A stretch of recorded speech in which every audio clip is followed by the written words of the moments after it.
A very good day to you. I'm Professor Sharada Srinivasan from the National Institute of Advanced Studies here in Bangalore.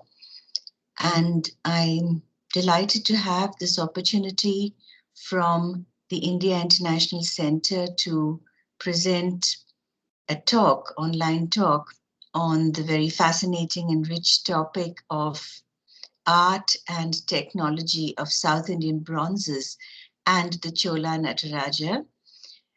And I have been engaged over the past 3 decades now, going back to my doctoral work at the Institute of Archaeology in London, and thereafter also in NIAS Bangalore, on the topic of exploring metal technology and art history in innovative ways of these very magnificent icons.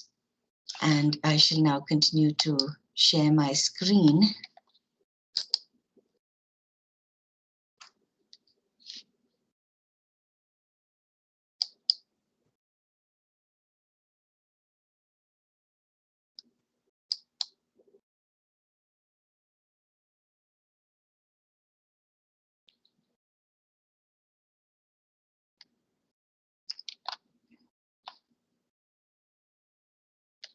I think now you can see, yes, I just need to go to the top of my presentation.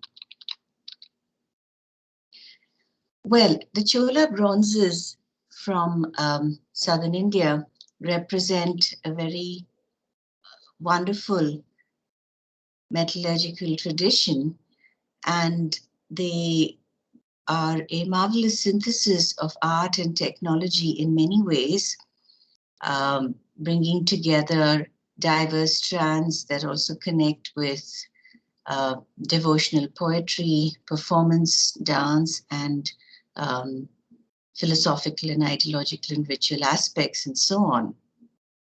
And as mentioned, I have been looking at aspects of the archaeometallurgical study of the metal content, and also the linking with the art historical aspects, what we describe these days as technical art history.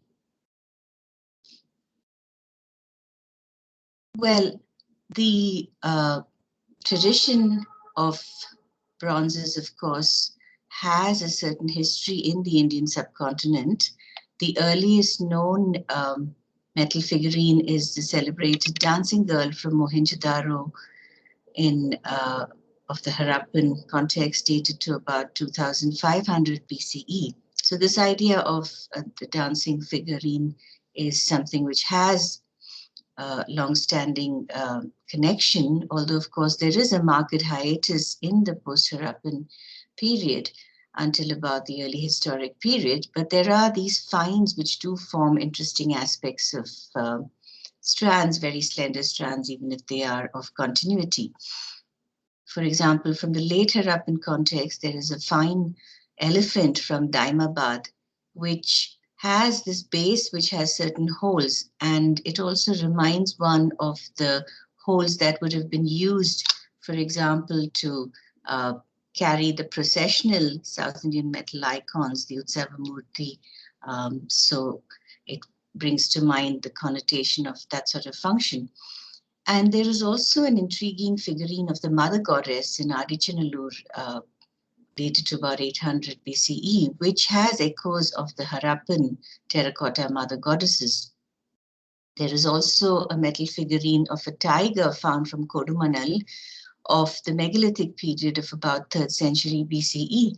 And that is also inlaid with lapis lazuli and carnelian. And certainly lapis lazuli has a connection with the northwest of India again, to be found in Afghanistan and so on. So, and we also have this intriguing set of vessels from Iron Age context, such as the one that we're seeing at Adichanallur, which has what looks to be these floppy-eared goats forming the finial. And the hair to the bun on one side of the Mohenjo-daro dancing girl also has echoes in many of the local and indigenous practices, such as of the Kota women of the Nilgiris in Tamil Nadu. Well, the imperial Cholas were great patrons in the 9th and 10th century, 10th to 11th century and so on. And they cast very spectacular bronzes and also built magnificent temples, such as the celebrated Brihadishvara temple, which was consecrated by Rajaraja Chola in about 1010 CE. And this temple famously has numerous inscriptions which had mentioned 60 metal icons, but only 2 of these are now found extant in the temple. The beautiful set that you're looking at in the middle, which is still in worship, depicting Adavalan or Nataraja, the Hindu god of dance, who was the Kula Devata or the family deity of the Cholas. And these were intended as Utsavamurti or festival processional icons, whereas the Shiva Lingam was worshipped as an aspect of Shiva in the main sanctum. And the temple also has beautiful images of Shiva and consort Parvati in various iconographical formulations on the walls of the temple. And we also know that the queens, apart from other royalty, also made a lot of donations to the temples, the Nampiratiyar, as well as the attendants and temple dancers, the Nachiyar and so on, donations of lamps and bronzes and such like. Now, as such, not many metal icons, particularly of Hindu affiliations, are inscribed, and hence there is a relevance at looking at how the metallurgical profile can serve as a technique of fingerprinting to better explore the stylistic attributions and dating, which I'll explain further on. Amongst the great masterpieces of Chola bronzes is the spectacular set of Shiva as Rishabhavahana, showing his pastoral form along with consort Parvati. And typically, this would have been accompanied by Rishabha, the Vahana or vehicle of Shiva, which is Nandi or the bull. And you can see here very clearly that the base had the holes intended for procession. And the example in the Tanjavur Art Gallery is very naturalistic and hence is one of the great classic masterpieces of Chola bronzes, with the hair in this very pastoral kind of turban. And you can see also the inspiration from the stone sculpture going back to a 9th century depiction in the Nageshwara temple in Kumbakonam, where you see the form of Shiva as Ardhanarishwara, bringing together the male and the female connotations. And you can see part of the image depicts the male resting on the bull and the other part, the feminine form of Parvati holding a mirror in the hand. And there is also the bull or the Vahana behind. And you can see that this formulation also inspired the beautiful Ardhanarishwara of the 11th century from Thiruvangaru, which is one of the great masterpieces of Chola bronzes, showing Shiva and Parvati conjoined.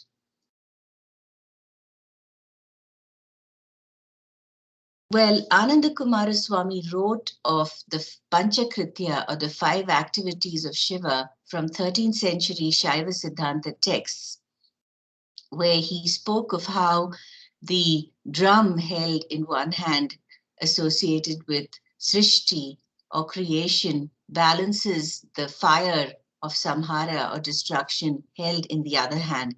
And this visualization is also surrounded by the Prabhavali representing the cosmic cycles of creation and destruction as Shiva dances on Apasmara, who embodies ignorance and is also described as Muyalagan in the Tamil texts. And this is a very spectacular image of Nataraja in the Kankoda Vanitavam provenance in the Government Museum, Chennai. And next to it is also the fine Nataraja, which actually inspired Ananda Kumaraswamy, which is from Thiruvalangaru, although the Prabha for that image is missing. And that image also inspired the French master Auguste Rodin, who was also inspired by Ananda Kumaraswamy's writings. One of his well-known sculptures is the Age of Bronze, and he described the Nataraja bronze as something divinely ordered or ensures divino regle. And the 5 activities of the Panchakritya are also represented in this depiction of the dancing Shiva Nataraja. And the analysis that I had made of this particular bronze using inductively coupled plasma optical emission spectroscopy indicated that it had 8% tin and 8% lead. And this is typically also what is described as Ananda Tandava, balancing the furious dance of destruction with the sense of bliss or Ananda, with the leg extended in this particular karana known as Bhujangatrasita, which I will return to later. Well, the Nataraja image in stone and bronze seems to have come into its own also in the early part of the 10th century through the magnificent efforts of the remarkable Chola queen and patron Sembian Mahadevi in the earlier part of the 10th century. And these are images which are found in the Adithurai temple, which was built by her. And there is also an inscription in the Adithurai temple mentioning the artisan communities, including the bronze workers.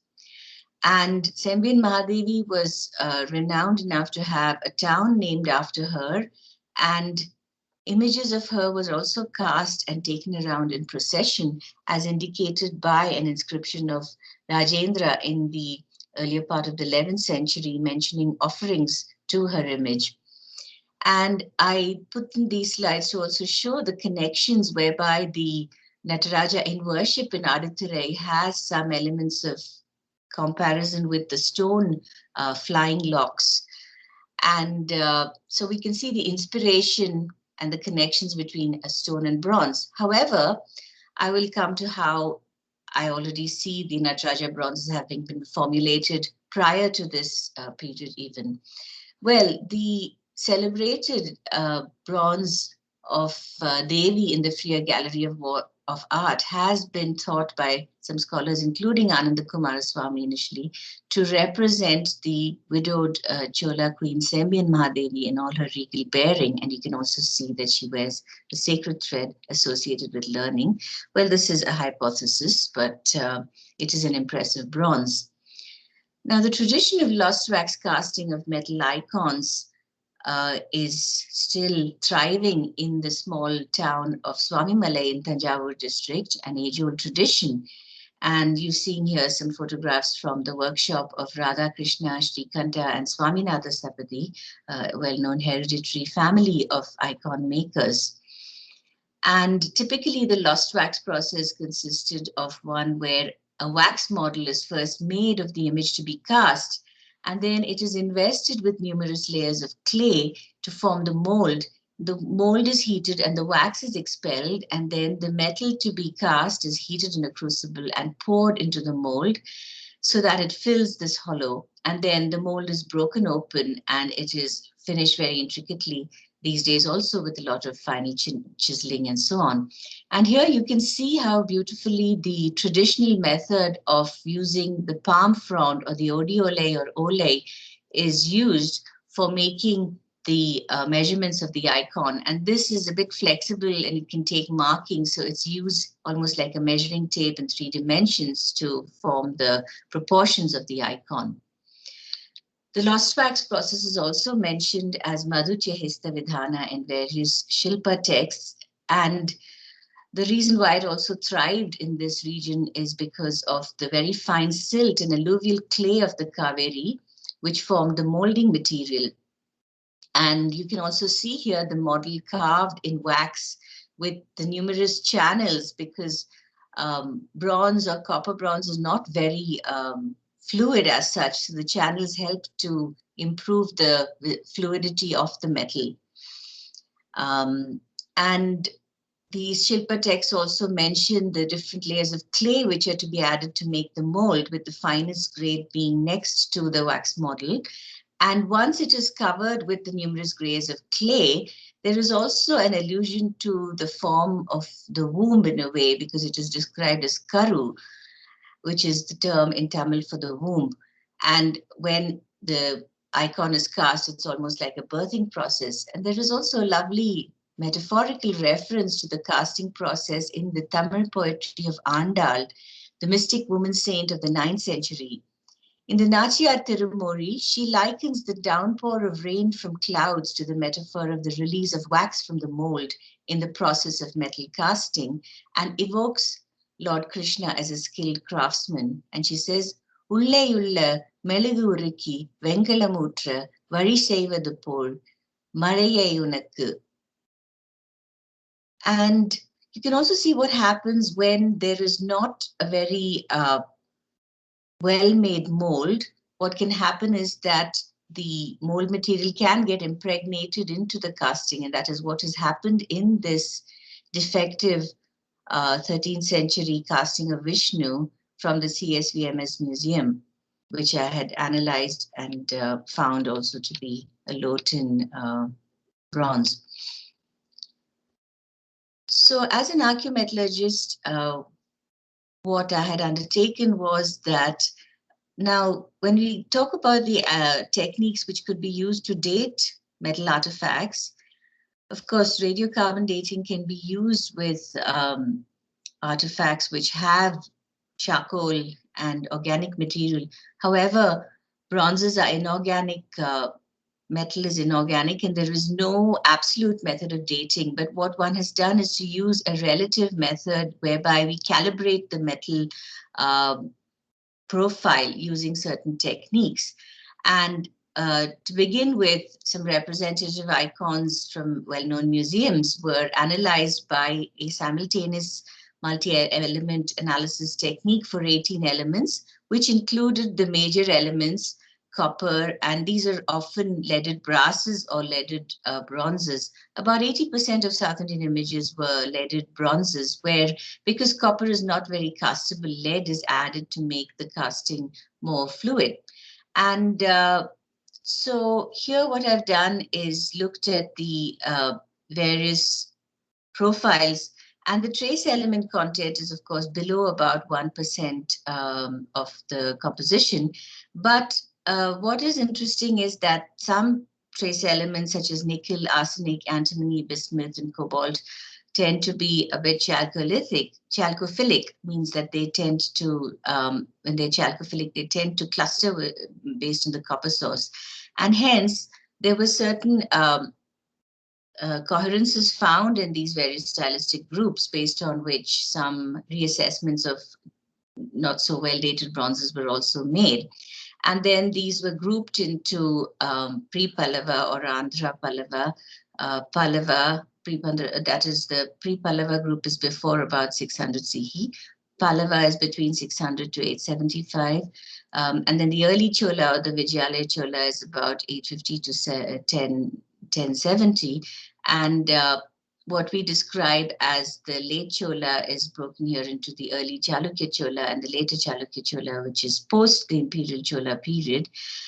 And then there is also the interim between the Chola and Vijayanagara period, which is described here as later Pandya and so on, and the early Vijayanagara and then the later Nayaka periods and so on. And these were also consistent with another technique I'll come to, which is described as lead isotope analysis. And here, as I was talking about the runners or the wax channels, sometimes they are left intact, as in this beautiful image of Somaskanda of the Pallava period, which was also fingerprinted to the Pallava period. And I was talking about the leaded bronze composition, and you're looking at a microstructure above of leaded bronze.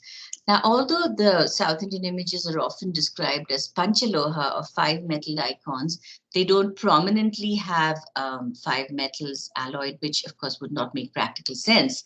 But I would say that there is an addition maybe of traces of silver and gold if the clients wished it during the process of casting, as mentioned by the great Sthapati families that I've interacted with. Now, the technique that I mentioned of lead isotope analysis can be more powerful than trace element analysis, because trace element analysis, of course, depends on the clustering of the copper sources.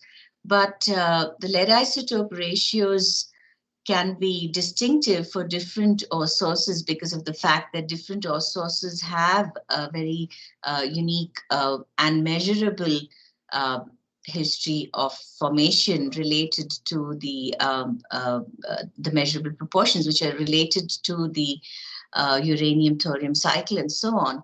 And what that means is that different ore sources will have distinct lead-isotope ratios, so that one could at least use it as an exclusion principle, that if a metal artifact has lead-isotope ratios which are very different from a particular ore source, then that could be excluded.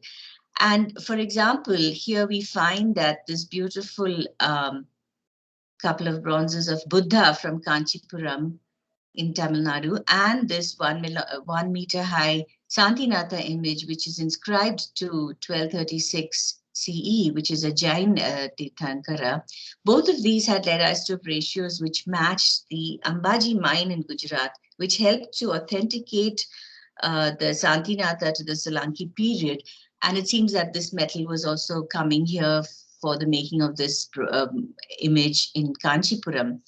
And both these are actually brasses of about 21 to 24% zinc. So there's use of brass here, which is interesting. And this particular Kanchipuram Buddha was also fingerprinted by me to the later Pandyan period, which matches with this 13th century dating. So there are these internal coherences. Of course, we do know from metallurgical studies that the region of Zawar in Rajasthan was a very early center for production of metallic zinc in the 12th century. But these did not actually match Zawar, but it suggests that there is another center also which was producing brass, maybe not directly metallic zinc, but perhaps cementation brass, which is produced by a slightly different process and so on. But I don't have too much time to go into it. Now, coming back to this notion of the geoheritage, which includes mining heritage and excavation and so on, I also put in the slide of the Rani Kiwa, which is a step well attributed to the celebrated Solanki queen in Gujarat of the 11th century, which is a UNESCO World Heritage Site, which also gives you a sense of the skills in excavation and so on, which I think also is required when talking about mining heritage and such like. And at the bottom is an old copper working from Andhra Pradesh, which I had studied, which had a galena which actually matched the lead isotope ratios of a couple of Shatavahana silver coins of the 1st to 2nd century. So these had been mined already in the Shatavahana period. And another interesting aspect, since I talked about the use of metallic zinc, was the find of a Deccan zinc coin ingot with Deccan Brahmi inscription of about 4th century, which is one of the earliest known examples of metallic zinc in the world. And this does not actually fit the lead isotope ratios of Zawar, which I had mentioned. And there is also a votive brass bowl from the Krishna Delta in the VNA, which I had studied, which actually matched its lead isotope ratios with 13% zinc and 8% lead and 10% tin. So this early source of metallic zinc, though we don't know which it is, was seemingly used in some of these Andhra Pallava artifacts. And coming back to the early historic bronzes, I was also able to identify a specific example of an early historic bronze, which could be from southern India, which is this beautiful yakshi with the goose, also in the VNA, which did not fit the lead isotope ratios for the northern Indian bronzes. And the trace element trends were also consistent with this idea of an early historic group from the deep south.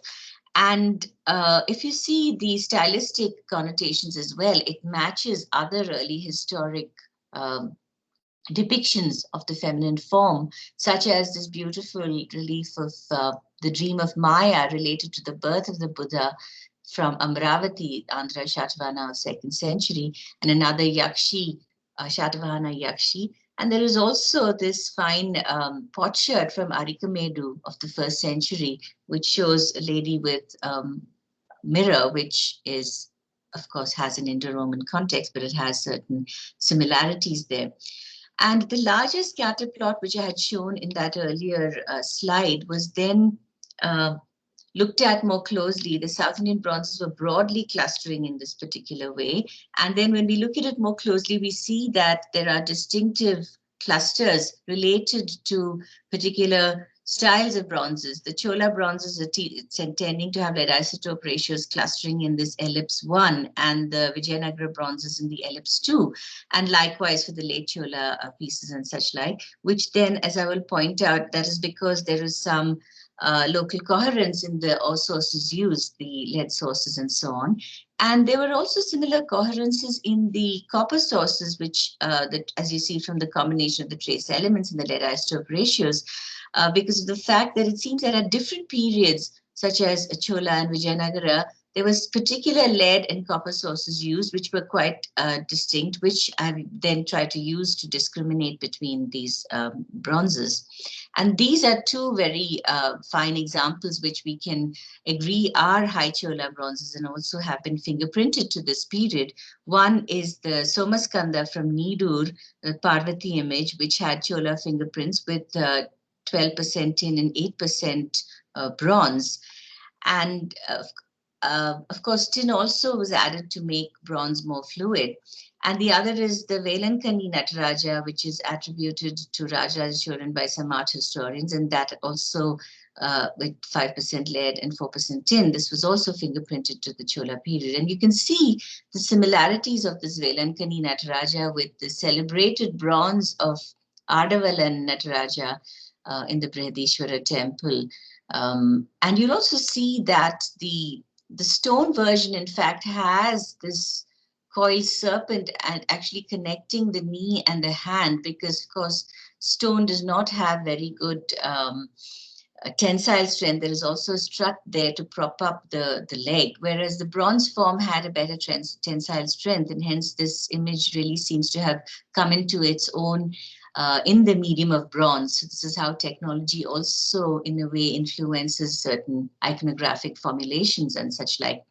There is also an inscribed image of Shivakami from Kareviram, which had a pedestal inscription of 917 CE of Parantaka Uma Bhattaraki, which is a bit similar to the Somaskanda image here, to point to the fact that this is one of the rare inscribed images.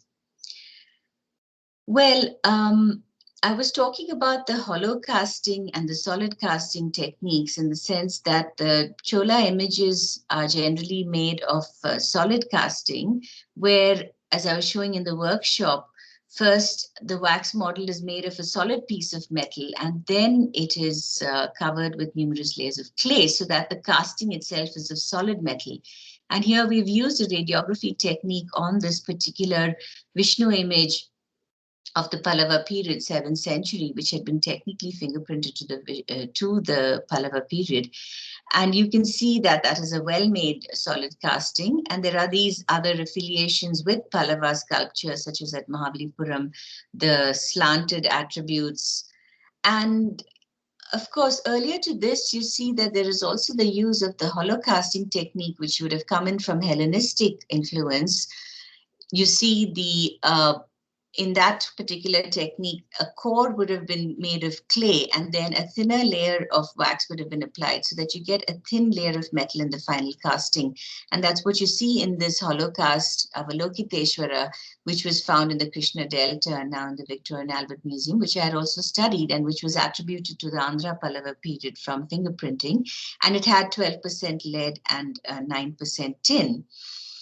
And this style also, of course, influenced Southeast Asia, and there were already these maritime connections which carried over into the Pallava period. And you can also see that that style of Vishnu of South India also influences the Khmer Vishnus. And there is this example of a Vishnu from South India where the attributes are also connected in stone, because, as I was mentioning, the bad tensile strength of stone. And you also see that in the Khmer version.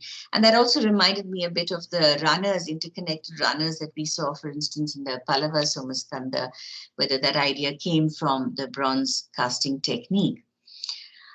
Well, Nagapattinam in Tamil Nadu was also a fine spot of many beautiful bronzes of Buddhist affiliations, almost 350 of them.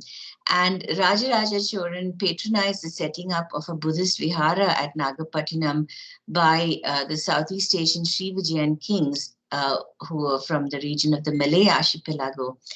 And One of these very fine ones of the Buddha seated on this throne with the fly whisk bearers was actually fingerprinted by me to the High Chola period, the Rajaraja period, I would say. This would probably be of that period. And in the next to it is a fine image of a gilt Buddha from Nagapattinam, which was technically fingerprinted to the late Chola or Chalukya Chola group. And that also actually perhaps fits in with the style there. And this image is actually very finely made by mercury gilding.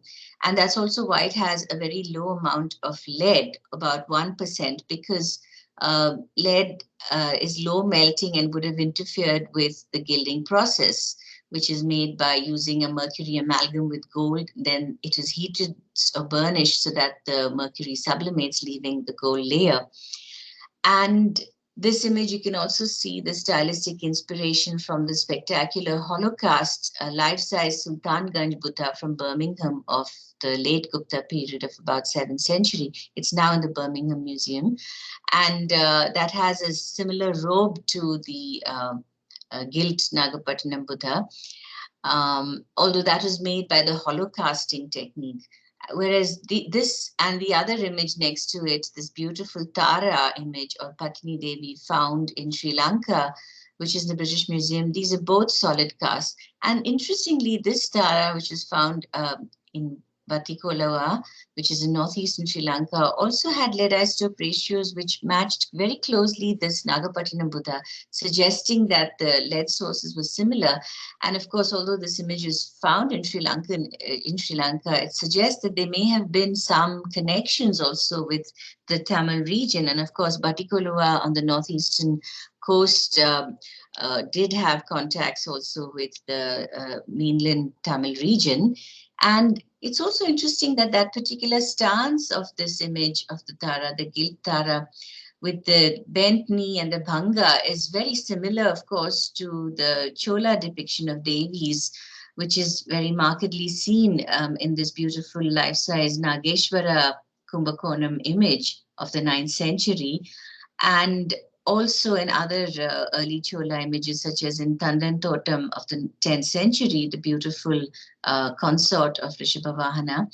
And I had also technically fingerprinted this sampled Chola Parvati from Thiruvengimalai, also to the early Chola period, again, a similar stance. Whereas perhaps the Tara images that you see in Sri Lanka are slightly more erect in the standing form. And also you see the silver Tara, which is seated. So I would say that there may be a syncretic confluence there of Sri Lankan motifs or similes along with the Tamil and so on. And I should also point to this beautiful gilt Lokeshwara in the Manjunata Temple in Kadari in Karnataka, which is inscribed to 968 CE. And this is also a very fine gilt bronze. So it tells you that the gilt Buddhist images were also being made in southern India. And on the top, you also see it has the similar depiction of a small deity within the hair locks, which you also find in some of these Buddhist images from Sri Lanka. So pointing out that in southern India also there were known to have been gilt Buddhist bronzes. So this idea of the connection with the Sri Lankan region is not far-fetched in that sense. Well, one of the very interesting aspects of study from my research was also this question of going back to the writings of Ananda Kumaraswamy, whether the formulation of the Shiva Nataraja was in fact inspired by some observances of the celestial phenomena, so to speak. And you see here again this beautiful image of Shiva Nataraja with the flying locks, which has Ganga and the crescent moon and so on. And there is a very remarkable context here, because there is there was a lot of course, basis for astrology and ritual and so on. And the Chidambaram Temple, known as Tillai in the olden days, is the one shrine where the Nataraja image is worshipped in the sanctum in the anthropomorphic form, as well as the Akasa Lingam, or the element sky. And this temple has this very remarkable festival in December called the Margari Tiruvadirai, where the constellation Orion appears overhead in the night sky. And it has also been pointed out that there are certain texts, such as the book by Chokkalingam in Tamil, which had been pointed out to me by late Raja Dikshitar of Chidambaram, which also shows an illustration of Arudra Tandava Darshanam, of the star positions of the Orion constellation being shown to be reflected in the iconographic formulation of Nataraja, of course, only with the Orion constellation and not the other stars, but that was there in this particular page. And also the late Ganapati Stapati, who was a master stone sculptor from Mahabalipuram, also mentioned that the Nataraja icon should be visualized within the stars that surround the red star Tiruvadirai, which is the Alpha Orionis, and connected with the star of Shiva. So in a collaboration with the late astrophysicist Nirupama Raghavan, we had explored this idea, and I just put this star chart onto this 11th century image of Shiva Nataraja, which we think is made in the earlier part of the 11th century from the technical fingerprinting that I'd done. And you can see there that the Orion star positions of Betelgeuse and Bellatrix and the belt of Orion are coinciding with the body. And interestingly, the lifted leg is pointing towards the star Sirius. Now, this has not been mentioned by any other scholar. And the star Sirius is also, of course, known as Mrigavyada, going back to Vedic sources, and also has some connotations with Shiva, which also brings one to the interesting notion of whether the formulation of this particular imagery of the lifted leg, which is so typically Tamil and not found elsewhere, whether this was also connected to this kind of visualization of Orion and the star positions of Sirius and so on around it.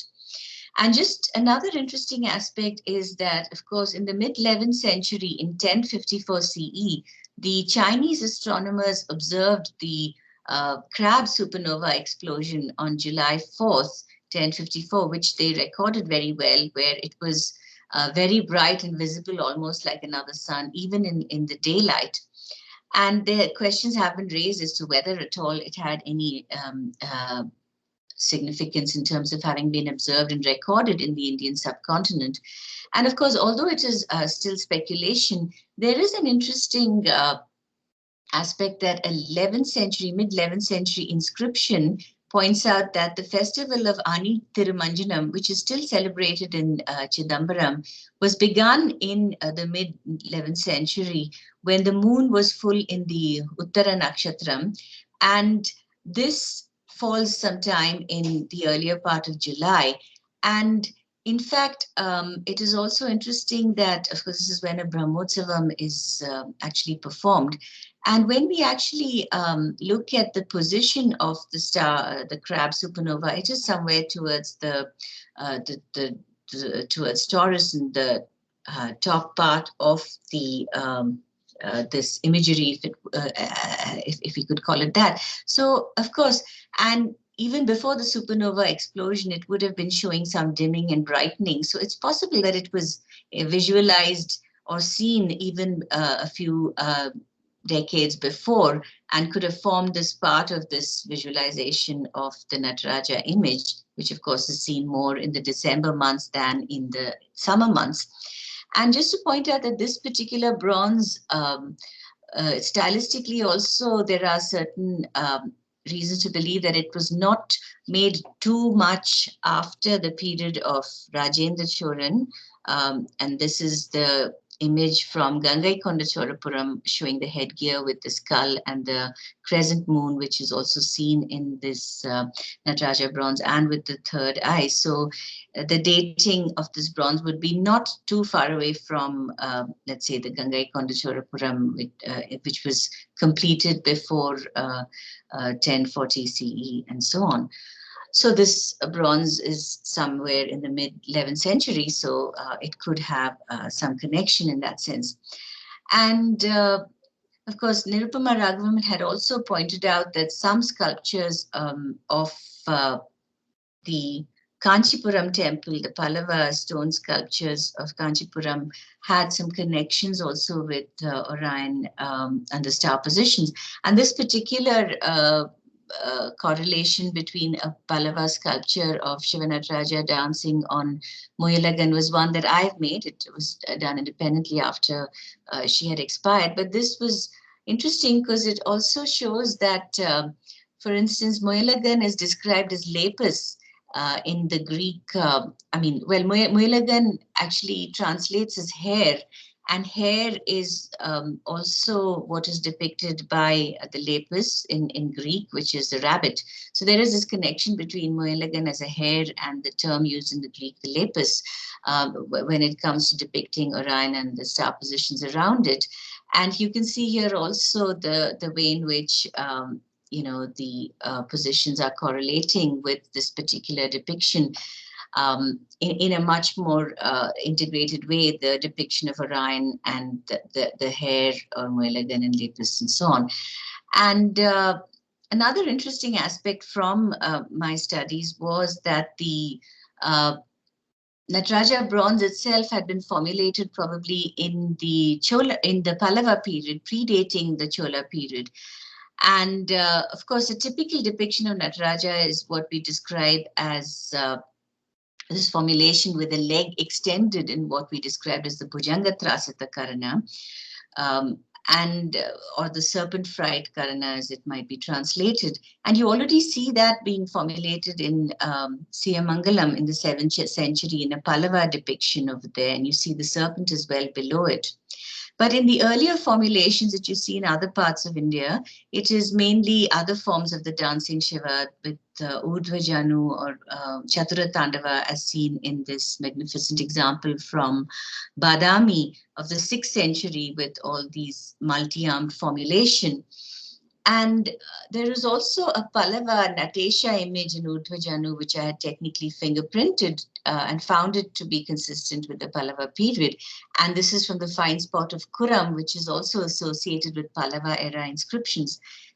And this image from the British Museum was also fingerprinted by me to the Pallava period. And although it had been earlier thought it might be slightly later, the Chola period, but it is confirmed from the technical investigations to be of the Pallava vintage. And both of these images, the Kuram Natesha and the British Museum Nataraja, have this forward-facing dwarf and several other iconographic features which fit the Pallava group, such as the loop sashes and so on.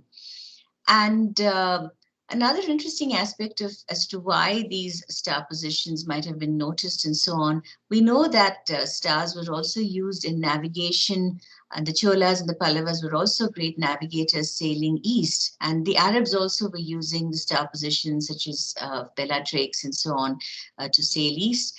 And the Egyptians also, of course, observed Sirius, which was Osiris, so that has a certain long historical background as well. And it's also possible that the Arabs were involved in the trade in tin, as suggested by some records. And perhaps some of the tin may have been coming from Southeast Asia, but I've also pointed out in other studies that actually there was some use of perhaps local tin also, which may have come from some sources in Karnataka. So, of course, that idea of actually finding the ore sources, and there is actually more evidence for uses of local sources as well, because another important source of copper is also found in Sri Lanka and Seruvla. And it could be argued that that might have been one of the sources, but that is actually found to be a copper magnetite deposit. And quite often the Sri Lankan images have some traces of iron in them, whereas the South Indian images, as I had shown in the earlier analysis, had very little in terms of traces of iron. So it's possible that the copper sources were distinct, and I have pointed to some other studies of copper sources in southern India, in Tamil Nadu, in South Arcot district, and Ingaldal, and Mamandur, and Agnikundla, and such like, and Tintini. And I've also tried to show that There was a discrete source of copper also for the Vijayanagara images, which might have been in Tintini in North Karnataka. Now, the Vijayanagara rulers were also very dynamic, and there was a lot of revival of temple building and bronze casting. And one of the very important images, which was fingerprinted from my studies to the Vijayanagara period, was this Rama, which is in the Victoria and Albert Museum now, and it is also shown with a bow. And of course, Rama is one of the avatars of Vishnu associated with forces of preservation and so on. And this image was also found to have a 21% zinc and traces of cadmium as well. So it could have been from zinc, which was used from a source of metallic zinc. And in the Vijayanagara period, you also see the coming to prominence of the worship of Ramachandra as Rama with this full-fledged temple. And as you can also see, there is another depiction of the Rama with the bow. And interestingly, this Parvati image or Devi image did not fit the Chola fingerprints, but fitted the Vijayanagara era fingerprints. And actually, if you look at it closely, you'll see that the styles of the dress actually fit more closely with the Vijayanagara era. So that is how the fingerprinting can help us to tell apart the bronzes. And then you also have this fine portrait bronze of Krishnadevaraya of the 16th century in the Tirumala temple, where Krishnadevaraya is depicted with his hands folded.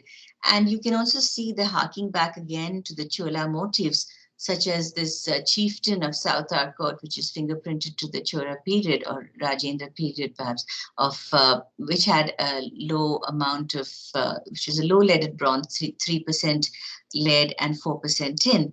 And of course, this celebrated masterpiece of the portrait bronze of Krishnadevaraya has the cap in more of a Persian kind of style, the kulai, rather than the crown seen in the earlier, in the deities and so on. So it shows the cosmopolitan influences in this period. And since I was also mentioning Southeast Asia and Cambodia, there are also other interesting connections between the Tamil country and Cambodia. And this is a very intriguing relief from Bianteshrai in Cambodia, which depicts Karaikal Ammayar, the 6th century Tamil woman saint, who is said to have hailed from a merchant family in the coastal port town of Karaikal. And she is, of course, usually depicted along with the dancing Shiva Nataraja, as seen in this other beautiful image, which is of the 10th century from Tirunageshwaram.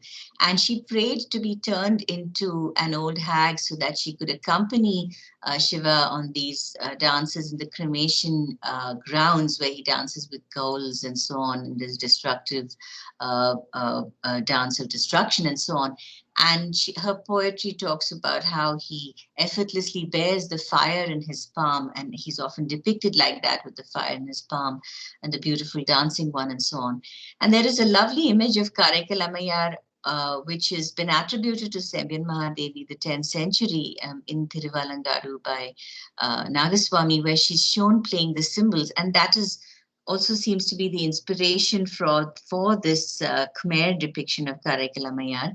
But it's also interesting that there is a bronze that I studied and fingerprinted to the later Pandyan period around 13th century or so, 1300 CE.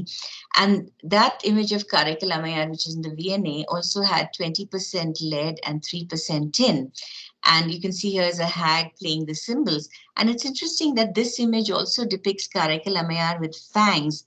And those fangs are also found in the Cambodian version, although it's not found in the early Tamil version as seen of the Sembian Mahadevi period. So there are these interesting motifs which seem to be going back and forth in different ways from the Tamil region to Cambodia and so on.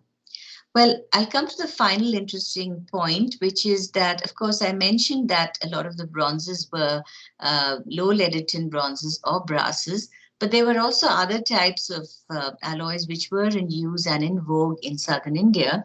And there was also a skilled tradition of making metal mirrors of a specular composition of bronze, which optimizes the presence of a delta phase of bronze, which forms at about 33% tin. So these high-tin delta bronze mirrors were made such that this very highly reflective properties of this bronze could be optimized to get a very brilliant mirror image, almost as good as a modern mirror, which has the mercury backing and so on. But this has a point reflection because this is the normal mirror has a thin layer of glass, and then at the back of it, the mercury coating, which causes some refraction, but this has no refraction. It's a point image. And you're looking here at the microstructure, which shows that it has got a predominant presence of the silvery delta phase. And although this alloy is very brittle, a special way of making the casting using a closed crucible mold process was followed. And then the very thin blank was cast, so it could be very homogeneous. And the casting process minimizes the defects, and then it is very highly and skillfully polished to get this brilliant mirror surface. Now, why it's also interesting here is I had studied one particular mirror example, which is from Travancore, which has the insignia of the Travancore royal family with the Gandaberundam or double-headed eagle motif. And of course, Gandaberundam is also seen in Mysore and elsewhere, and this is typically dated to about the 18th century here. And this particular mirror had almost pure microstructure of specular bronze, with almost entirely consisting of crystals of delta bronze and very little of the eutectoid phase. So this implies that it would have really been having the best possible specular effect, and even to create pure delta crystals like this in the laboratory conditions is very difficult. But what is also interesting is that the copper, the analysis of the trace elements, the chalcophilic trace elements, actually matched the copper sources that matched the trace element profile that were associated with the copper sources of the 18th century later Nayaka and Maratha period images from Tamil Nadu, including this Garuda with the Naga, which is in the V&A collections. And this has got a very typical later Nayaka style in a way. And you can see the beak of Garuda and the wings and the Nagas that he's battling. And again, of course, the coincidence of the connection of the Garuda here. So it's possible that around this time, there were similar copper sources which were circulating widely in the subcontinent and in southern India.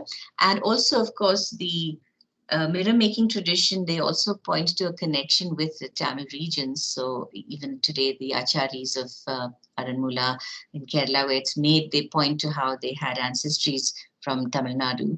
And it's also interesting that the temple in Kerala, the Aranmula Parthasarathi temple, which is dedicated to Krishna, another of the avatars of Vishnu, and Garuda, of course, is also the Vahana of Vishnu. They also follow, of course, the ritual of the Utsavamurti procession of the festival icons. And here, this photograph shows you how the icon is actually being carried on the head of the priest. So there are these many different ways, and this seems to be one of the more archaic ways of the processional icon being carried around. And of course, in the Chola times, and also what we see in the present day in Tamil Nadu is the large icons are carried around on the bamboo poles and so on. Well, there are also these very beautiful verses, such as of Appar, who sings of this connotation where he says, the Lord of the little chamber, referring to Nataraja or Thillai, Hutan who dances in Thillai, the Lord of the little chamber filled with honey, fill me with sky, Nilavu, and make me be. So the sense of the sky or the connection between the cosmic and the human and elevating oneself through this mode of dance, I think that is something which is a very universal idea. And there's also a beautiful verse of Manika Vachikar, which says, Adiyum antamum illadavar, mundiya mudal nadu irudhiyomanai, the one who is without beginning or end, the one who is the top, the bottom, and the middle. So this sense of, sense of infinity that the image is thought to convey, and which seems to have been captured in some of these mystic verses as well, apart from the other kinds of imageries associated with this image. And of course, the subject is also very vast, as you can see.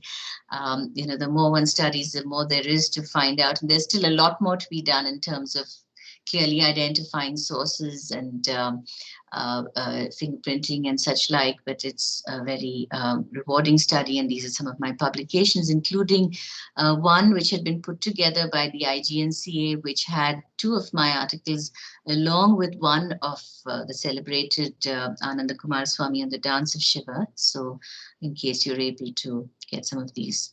And of course, acknowledgements to so many institutions and individuals who it would be very difficult to name them all now, but many thanks to them. And again, many thanks to the India International Center for this wonderful opportunity.